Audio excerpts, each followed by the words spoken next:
We're here live in Canton, Ohio for the second annual National High School Alumni Inductions. Eric Dickerson, great to have you here. This is the Here We Go Brownies podcast, so we do a lot of Brown stuff, but I got to tell you, I'm a big fan of running backs, and it's great to have Eric Dickerson here. How does it feel to be inducted and be back here in Canton where you were inducted not so long ago? A long time ago, it's nice to be back in Canton, especially a football started in Texas high school football, the best football, and senior high school championship. I love the sport of football. It's a sport I know it's not going anywhere. Talk about the physicality of it.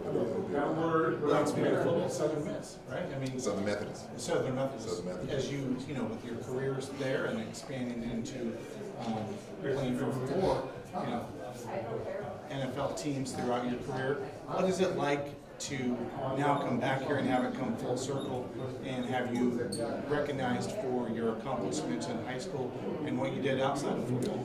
Well, I'll say this much here. I think for most, I can say for all players, but some players, for me, I think the most fun I really had was probably in high school, for sure, high school, college, and some of the get into pros. In NFL it becomes a business, but I really enjoyed high school football. I mean, playing for my home team, the Sealy Tigers, and winning the state championship. That's the first state championship in Sealy in 1978.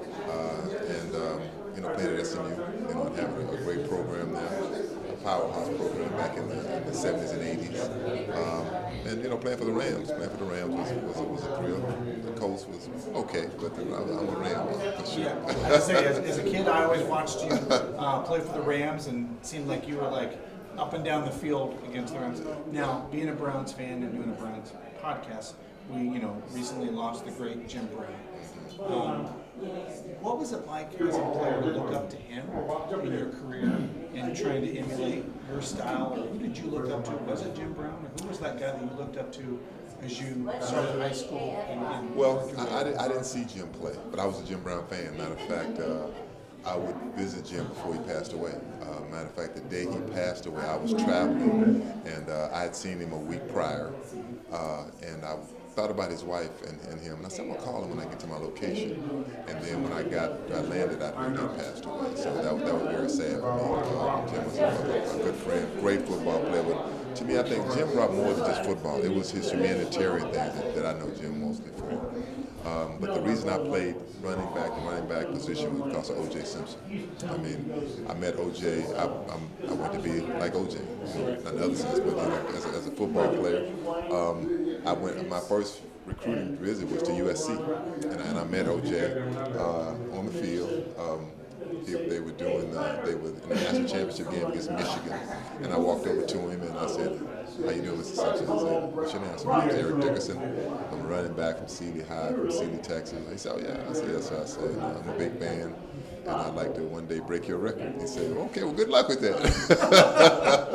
As you say, for a high school kid, that's I just wanted to say something. I was nervous. Of course, you're nervous, right? You're like, how do I break the ice? I just wanted to say something. So that was my big moment. So, out of football, what has been your passion now out of football? Like you said, you got to spend some time with, obviously, Jim Brown living in the LA area. You living in the LA area. You've been able to work on some philanthropic projects, probably. What is your passion now? Post football, and what are you doing these days that people they know you're from playing days? I'll say this, and I say this to a lot of people. Passion. I don't have a passion of anything like when I played football. I've never found anything that I had more passion for. I love football that much when I played it. My high school career, my college career, most of my pro career. But do I have anything that I say I have a passion for? No. I don't. I can't say I have anything. I'm like, I just love it. I do radio. I do a radio show back in LA. I do love doing the radio. We do radio for iHeartRadio 570 in LA. I work for the team, for the Rams, vice president of business affairs. But is there a passion? No. I can honestly say that I do not have anything that I have found that passion that I did when I played football. a lot of people don't know this, but the actual Cleveland Rams started. I know, they started in Cleveland, right. And ended up in LA, Right, they, and St. Louis, and they swapped. Yeah. They swapped. Matter of fact, that was the Rams were the first team with a logo. Yep, and we messed it up. That logo they got in there is ugly. So I asked everybody this, and I asked Bernie and Bobby, what was your moment in your NFL career that you can stand back and literally put a stamp on and go, that was my most memorable moment? Was it, breaking a tackle or a play or something that happened that you just kind of, like it stands in time and you can go back like it was yesterday? Well, two for sure. I had to do two. My first one was my rookie season. We go to New York to play the New York Jets. We play them in Shea Stadium, and it was a really close football game. We had a fight break out, both teams into the benches, so that was memorable. I was like, wow, this is a trip. I'm gonna be fighting. But I think the thing that I remember the most is it was late in the game. The lights popped on. It was the sun that was going down. The lights popped on. You could see the smoke around the rim. And I won't forget, as we were breaking the huddle, it was a pass play. And Ben Sparagamo said to me, he said, if I don't see anything downfield, I'm coming to you. I was running a swing route. I said, okay. And so, sure enough, I go on my swing route, and all I could see was his head going back and forth. I could see the horns just turning back and forth, back and forth. And all of a sudden, I just saw his arm come over the top. And before the ball came, I'm like, wow, I'm in the NFL. It just hit me just like that. And you were about to get that ball. I was about to get the ball. I never forgot that moment. And I caught it, and I think I picked up like 20 yards. And, but that was for sure that moment. But I think the big one was when I broke OJ's record, 2,000 yards in Anaheim Stadium in front of the home crowd. And the quarterback kneeled down and asked me, Jeff Kemp said, what play do you want? And I said, 47 gap. So 47 gap it is. So that was my favorite play. When 47 gap, I picked up 9 yards, and that's when I broke the record.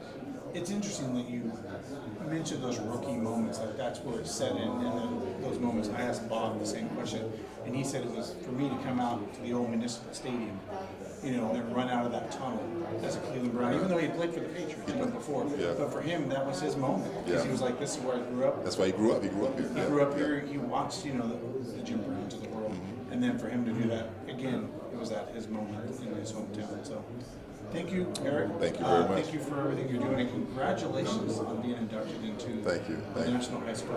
Thank you very much. Appreciate it. Have a great day. Okay, thanks. That's it.